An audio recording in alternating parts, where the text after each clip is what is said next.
Welcome, acoustic guitar lovers, to the lovely downtown Jewitt Guitars warehouse, and it's also the home of the Rock and Roll Hall of Fame.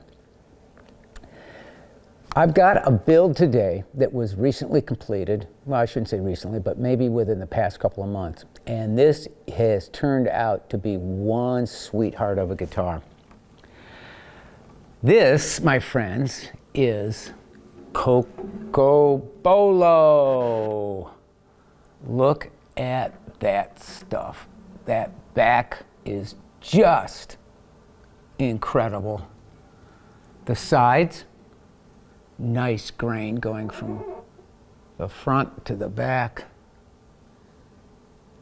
And for the top on this one, we paired Cocobolo with a flawless 6A, well, master grade, whatever you want to call it, but a flawless Western red cedar top. The pairing of Western red cedar with Cocobolo is something that I've done before, and quite honestly, it results in a sound that is very well suited to fingerstyle, but also takes very nicely to a flat pick.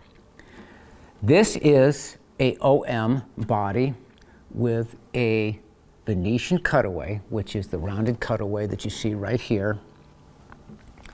And we've stuck to the traditional Martin kind of depth on the OM, which is about 3.5 at the neck, 4 1/4, maybe a little bit 4 3/8 at the tail. So it's a good guitar for a smaller person like me. Whether you want to play standing up or sitting down, it's a very comfortable guitar to play. It's not big and bulky. It doesn't take a lot to get your arm around. It's very well suited to both fingerstyle and flat picking. But where it really shines is really when you want to do any sort of, I want to say, dropped tunings that may go to like open G, open D, and even open C, where you're taking the bass string down to a low C.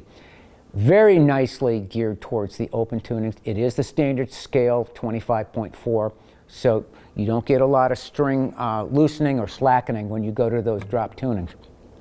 But let me just kind of go over the way that this guitar is put together, or the way that we put this together, and I'll start up here at the top. The top has a nice ebony overlay with the mother of pearl Jewitt logo inlaid very nicely there at the top. We have truss rod cover with the Artist, which is the name of this line that it is, truss rod cover. And we come down here to a bone nut that's 1 3/4, and the bridge pin spacing on this guitar is 2 5/16. A little bit wider than what I normally use of 2 1/4. Reason we did that is that gives you some nice extra room here if you like to play up here on the upper part of the frets, and that's the reason, of course, for the cutaway. But it gives you that little bit of extra dimension up here to work with without widening too much here at the nut, which is, me personally, I'm more tuned into 1 3/4. Anyways, we go into a ebony fretboard with nice blue power fretboard markers here, a little fretboard flourish here. And for you performers, on the side, the fretboard side of this, I put blue power abalone, which really reflects nicely if you are going to play this standing up, or if you play sitting down under any sort of lights. It allows you to navigate the fretboard really easily. Gold Evo frets, which were my top of the line choice for frets. And we go in here to just a very nice, beautiful, simple abalone rosette. I have a Brazilian rosewood bridge on this one, bone saddle, bone kind of Waverly pins, and as I said, just a beautiful, very clean Western red cedar top. The binding scheme on this is one of my favorite binding schemes. Black ebony with a white purfling line here, which turns gold under the finish. So it looks like gold rope. On this one, we have a very nice matching ebony end wedge that's boxed in that maple as well. So once again, that's a very nice boxed end wedge there. Hopefully you can see that a little bit better.